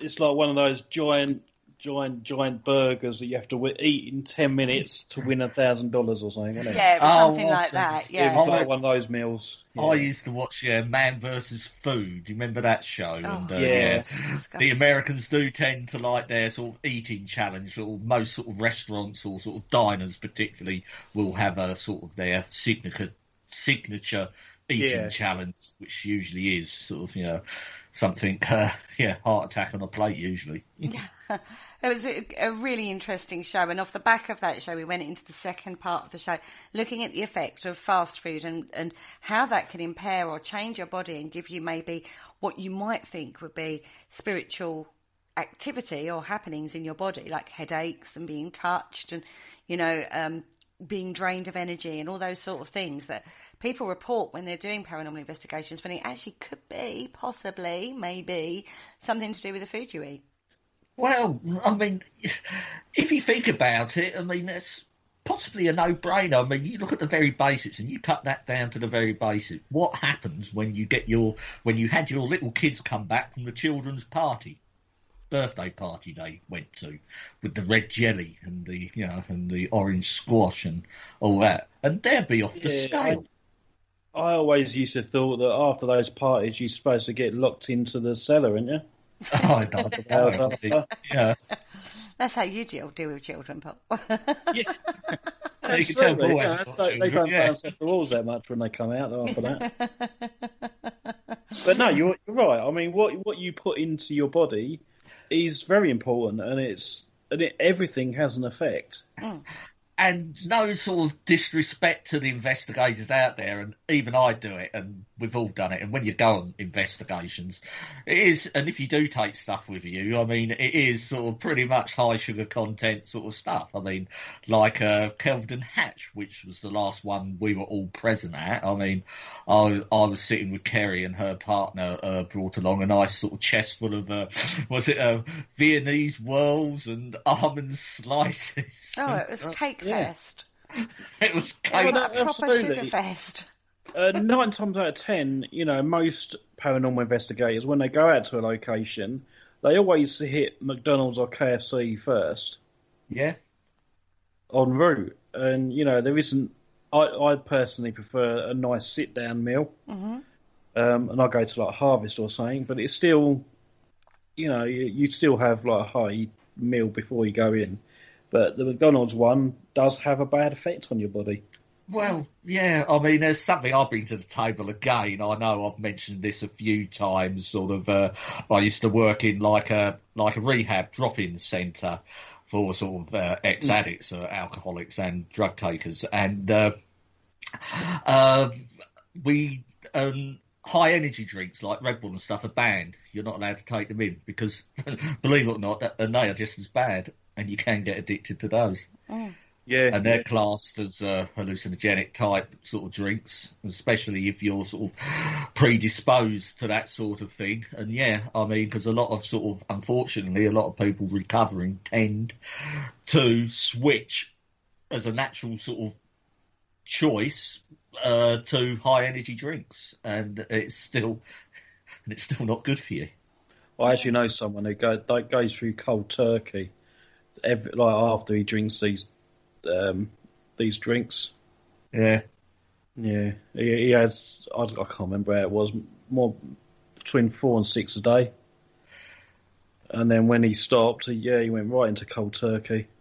Yeah, I can imagine it. Goodness me, that's an awful lot just on the basis. Well, anyway, let's move on. Back to the horrors of food and the effect it can have on your body. And actually, guys, if you are going into a diet because of the new year, I don't know about you, I've had massive lockdown spreads last year. I'm going on a diet this year. I'm not happy, so I will be dieting. So diet tips will be coming throughout the new year. Yes, that's right. I've actually lost a bit of weight since I started mine. I started one day after Christmas Day, you see. Yeah, so, good for you. Yes, I'm not having to lie down on the bed to put my jeans on. Kerry's tips have already started working. Although, if you are going to go on a diet, go with a reputable company or seek medical advice before dieting. And there's the voice of reason. Anyway. That's my professional bit done. Right, I want to move on because I want to do my last show because there's another couple I want to highlight before we go. Away with the Fairies. I liked the shows we did where it's almost like a fact from fiction. So we took a case and we had a look at it and we dissected it a bit. And in the Away with the Fairies show, obviously we looked at the Cottingley Fairies with Arthur Conan Doyle. And we all now look at those photos and go, why was he taking it? Really? Yeah. But we had a look at... What energy drink was he drinking? Exactly, right? Because now we look at them and they're fake. But again, you have to take it time relevancy. Photography was in its early stages. It was, people kind of just didn't believe you could fake things. Now, we know everything can get faked. Gosh, filters are a phenomena that hit the Instagrams and the Snapchats and God knows what. Not only that, but you've got, how many times did we see people holding up the Snapchat filters and it showed a face or the filter went on something behind the person and going, oh, it's a ghost. No, it's just focusing on something different, looking for facial recognition. That's how it works. It's just how it works. It's not ghostal at all. But in the same show, we looked at the Roanoke phenomena, mystery, Roanoke. And we debunked it. We did look at that. It was certainly an interesting one, wasn't it? I know it's something... We called it because 2 weeks after that show, I watched another documentary on it, and it came up with the same conclusion we did. See, we're amazing. We're ahead of the time, everybody. Exactly. And they even DNA tested the local residents of the whatever it was tribe down the road that it was suggested they'd gone and joined, and they have got European DNA in with them, so it's very likely that is what happened. I think, particularly something like the Roanoke, would you call it an incident or event? It sort of goes down in sort of like folklore, doesn't it? Or sort of, and they can tend to be picked up sort of later on by the paranormal community and stuff. But it does go to show that the most mundane sort of reason, which was speculated at the time, is probably the correct one. Yeah, I mean, you sort of look at it now, and there's probably all sorts of theories that aliens come down and grabbed them, or whatever. But the most mundane theories that probably got into difficulty went to the local tribe and just settled with them. It would just make perfect sense. There were clues to that were left, but it was a mystery that people turned up. All of a sudden, there was no dead bodies. Those people had just disappeared off the face of the earth. It was, it was a mystery, but it is a mystery that has been proved. The theory has been proved now through modern day scientific exploration of archaeology, nothing to do with the paranormal, archaeology, scientific discovery regarding DNA testing. It's just phenomenal when you think of it. All these millions, hundreds of years later, millions of years later, millions of years later, hundreds of years later, they've proved it. The theory that's what it was, and it's great. Yeah, that's what it's all about, good. Is it? But that's and we good. should celebrate that as well. Exactly. So I know some people will go, oh dear, it's not aliens, or whatever, it's not Bigfoot coming to grab them. I mean, but we should celebrate that as well. I agree. We also looked at the Voynich manuscript. Oh, the Voynich manuscript. That was a funny one, wasn't it? That is a funny one. It's one of our producers' little bugbears, this particular one. And although it has got a length of time, it's been looked at. It has been decoded, which isn't being put out there. Everyone's still... No. They've got a good idea of what it actually is, haven't they? Yeah, because the right person with the right set of skills looked at it, and with his knowledge, he went, this looks like Latin shorthand. But he also had knowledge of medieval medicines. Yeah. And because he had that skill set, he was able to look at it. Now, this had been looked at by loads of different people, but it needs the right person with the right skill set to look at it with those eyes and go, well, actually, this makes sense to me because of this, this, and this, and this. And he's decoded that. But that hasn't hit. This is still, again, put out there, a massive conspiracy regarding this whole manuscript, even down to it was a relatively modern-day fake by the guy who sold it. Well, they've carbon dated, so they think it is as old as he said it was. But the guy saw a chance to make a quick buck there. Yeah, I suppose. They sold it off, and and it offered them. I don't see much of it around these days. I think people tend to be sort of like leaving it alone. There was all sorts of, particularly sort of like the drawings or of sort of plants that are not recognised, but are they stylised drawings? I mean, and looking at it, and I sort of, because there's facsimiles online, and you can actually buy it. You can buy a facsimile of the Voynich manuscript, and actually sort of like looking at it, it does look familiar to its time frame where it comes from. It does look like some sort of apocryphal book.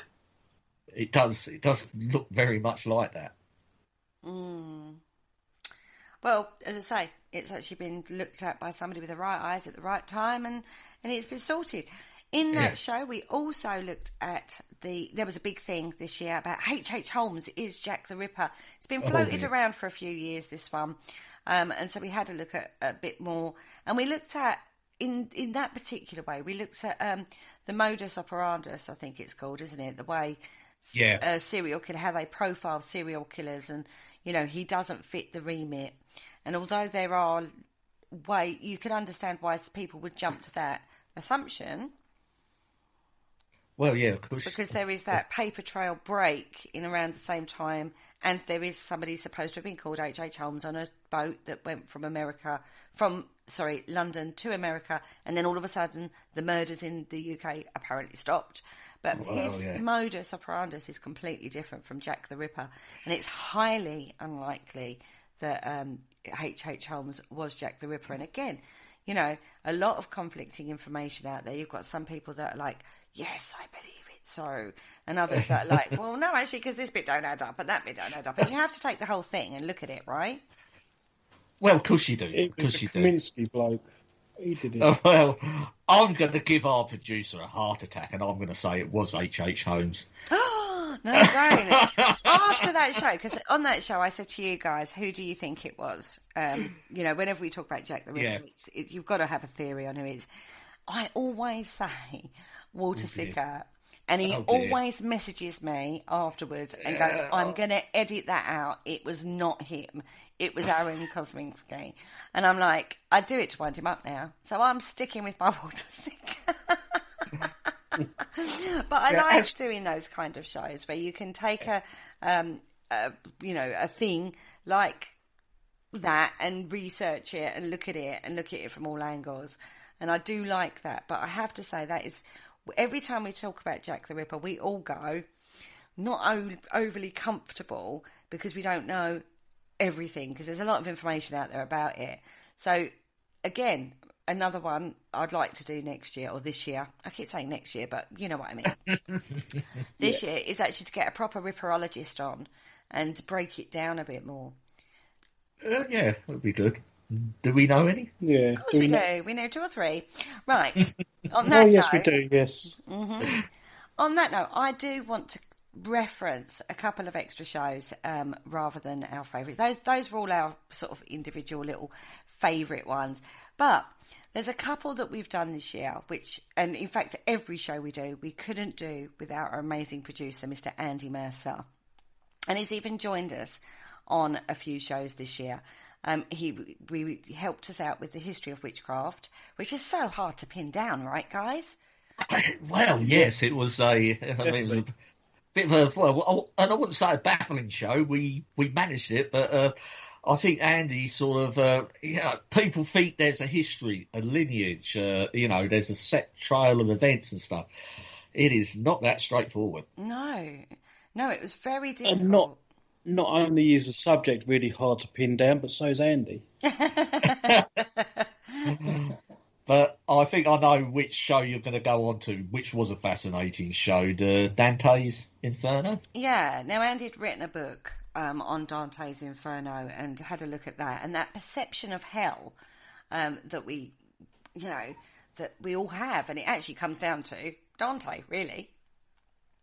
Well, yes. I mean, I did enjoy. I went away and sort of like did a bit of read up. I mean, again, you can find it online if you Google Dante's Inferno, and there's a famous pictures like a inverted sort of pyramid, and it's got all these levels. And if you read like a synopsis, it is, it's fascinating. As you slowly descend to the bowels of hell, and hell is not what a lot of people perceive it is. It's not a burning, fiery inferno, is it, Richard? No, it's not. It's a frozen lake. With Satan in the middle. Yeah. Yes, all half frozen. So he's got his top half of the torso out, and the rest of him's frozen. And he's got 2 people, isn't he? One in each hand. I think they're biblical people, aren't they, or something? But odd. Yeah, I can't remember. I'm but sure you can see where the saying comes from: when hell freezes over, can't you? Yeah, very much so. Already frozen.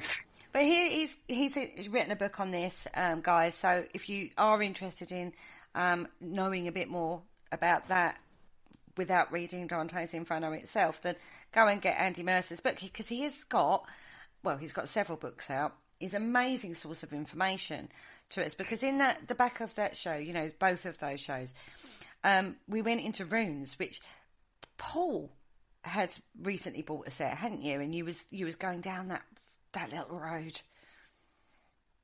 What little road? Runes. Oh yeah. Only because I bought the runes off of you, and I wanted to learn more about them. So Andy suggested a couple of books, which I subsequently bought, and haven't really had time to read yet. Oh, you're so busy, aren't you, Paul? Yeah. Have you cast your runes? Have you taken them out of the bag and slung them across the room? But I will be doing that in the new year, just as soon as this St. John work's over and done with. Mm. So once that's done, that's my focus for next year.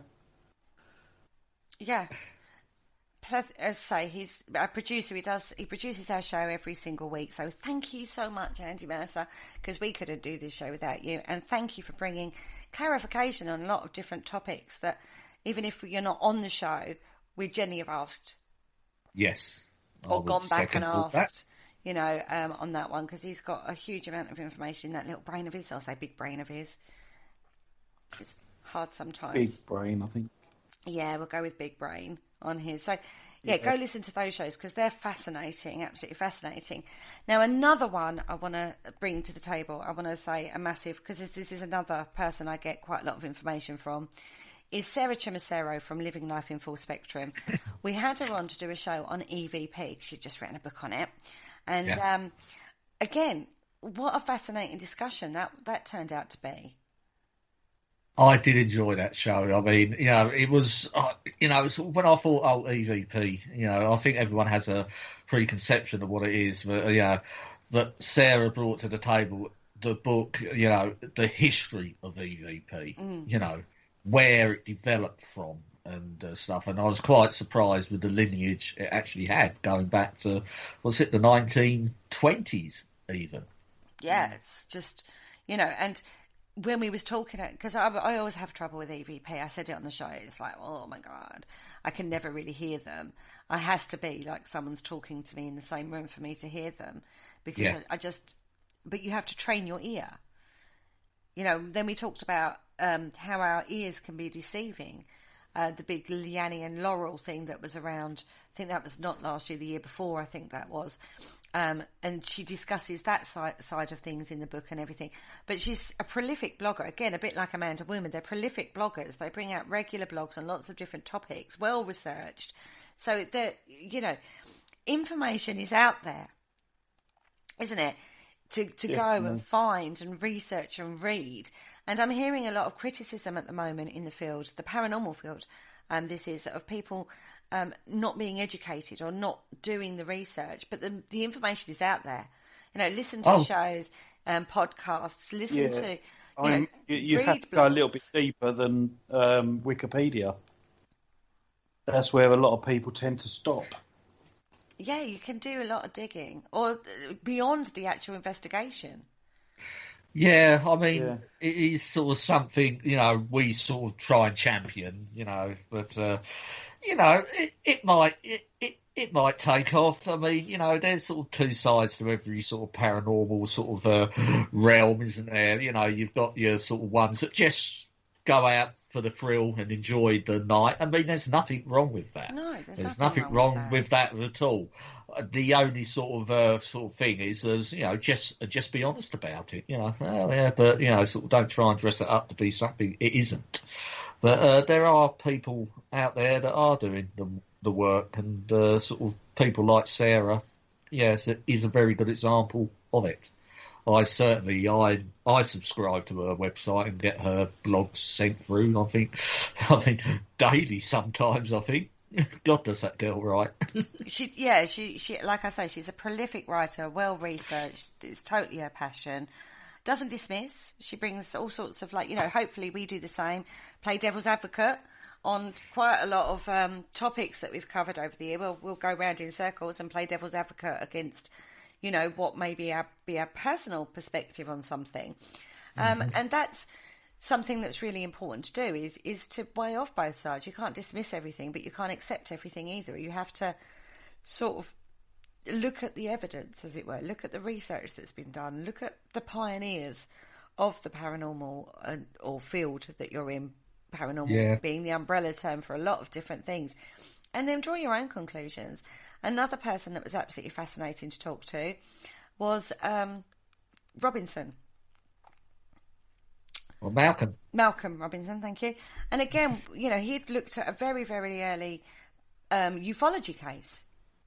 Yes, that was the one in Scotland, wasn't it, in the forest? And it was a very sort of bizarre case, wasn't it? I believe, Paul, you sort of found that case quite interesting, didn't you? Yeah, we was doing the show on Christy Murray, and he was saying that it's very hard to investigate UFO cases because it's hardly heard of that you ever get physical evidence of a UFO experience. So I thought, I'm sure there is one, and I've heard it.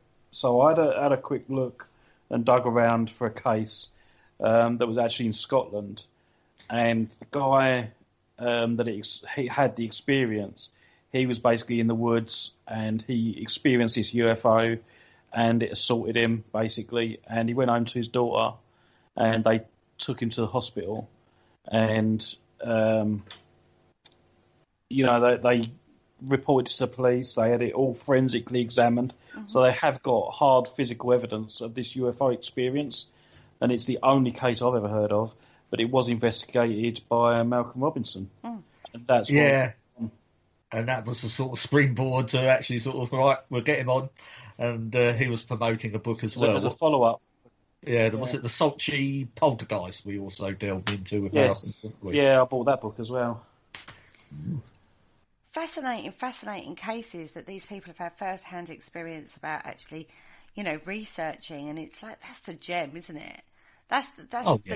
Is it that the Holy Grail is to get your hands on a fresh, brand spanking, fresh off the bat account where you can go out in the area and do the footwork, rather than looking at a case that happened like 30 or 40 or 100 years ago. Yeah.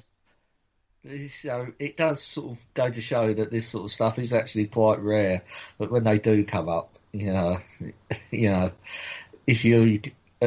if you've got the expertise and you've sort of got the right connections and you can get in there, I mean, it's the Holy Grail. Like sort of most paranormal investigators, I suppose, would say their Holy Grail is a poltergeist case, isn't it?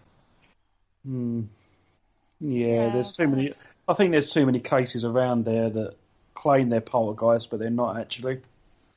Well, when we were talking to John Fraser about poltergeist, he was talking about just one of those things, which is something Mary Ann Barrington... oh, God. I always get this lady's name wrong. Barrington. Mary Barrington? Mary Jane Barrington? Oh, anyway, I can't remember her name now. But she coined it as just one of those things.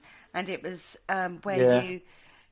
where it's like even down to like something goes missing in the house and then turns up in a really weird, unexpected place, like a week or so later, and you go, hang on a minute, I know I looked there and it wasn't there. It's just you put it down to just one of those things, or the fairies, or, something along those lines. But that could be very minor poltergeist activity. Well, yeah, and I think, and anyone listening to this will probably identify with that, at least at some point. I mean, I saw most of us blokes with car keys is usually a classic. I've had a case actually where a pair of sunglasses, very distinctive sunglasses, have gone missing, never turned up. And we have had the house and garden stripped and changed. Have you looked on your head? Yeah. I think I would have noticed. It's a few years ago now. They're still there. They're still there on my head. Every time I wash my hair, I go, oh, take them off, put them back on again. That's just called senility, age. Oh, so you lost your Ray-Bans, did you? Yeah. They're totally gone. Like, totally gone.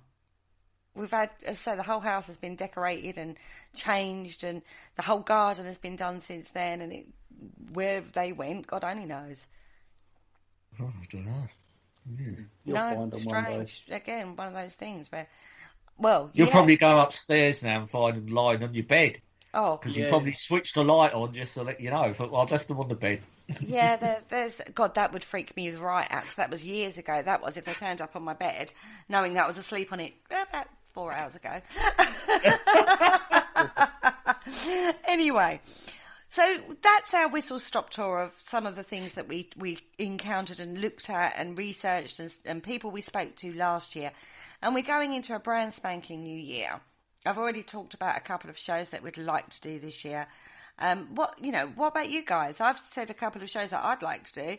What about you guys? Where are we going to go this year? I mean... there's a few bits and pieces. I've actually sort of had a message from someone, which I did share with you, which we can talk off air a bit later, which I believe would make an interesting show. The more I look at it, the more I'm warming to it, which involves channeling. which is something we've never looked into. I mean, it's something, you know, I usually sort of brush off and think, oh, you know, sort of, you know, it's the way with the fairies sort of stuff. But this does seem different. And I'm hoping to, well, watch this space.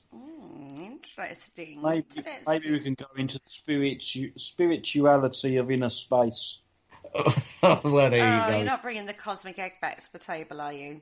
Oh, that's a good idea. We could do that. Oh, no. I found the advert for that show. We never did. Because Paul was quite adamant to do a show on the cosmic egg. So I was sort of making up the ad for it. But then, well, I think Kerry sort of said, this is too complicated. I always remember that. I spent all that time labouring over that egg. I had to find a picture of a cosmic egg. I did. I on really the told internet. it. I was like, nah, we ain't doing that. In my horrible way that I am, my old hag kind of scenario that I come out with occasionally. Well,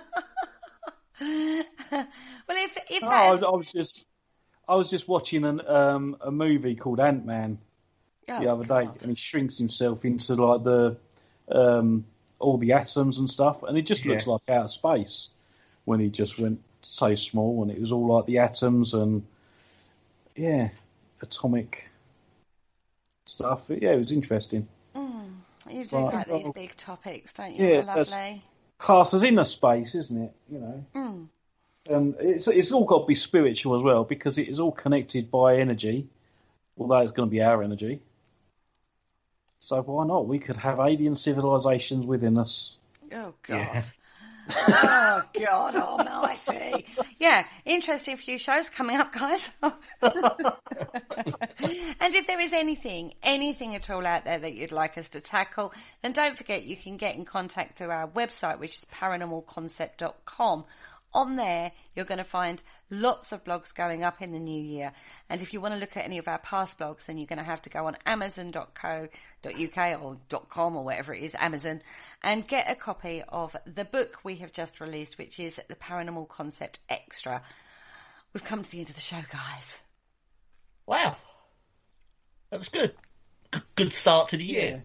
A little reminder of everything we've done this year. It's quite a lot, really, when you think about it. A reflection show. There's nothing wrong with it. Well, we've done a reflection, and believe it or not, throughout that show, we actually put some intentions out there as well. Yeah. You can't beat a few intentions. Got it. New Year's intentions. Got to love it. So does that mean next week we're doing Inner Space? No. No. I don't know what we're doing next week. No. But, we're not doing Inner Space, Paul. No. On that note, say good night, guys. Good night, guys. Good night, guys.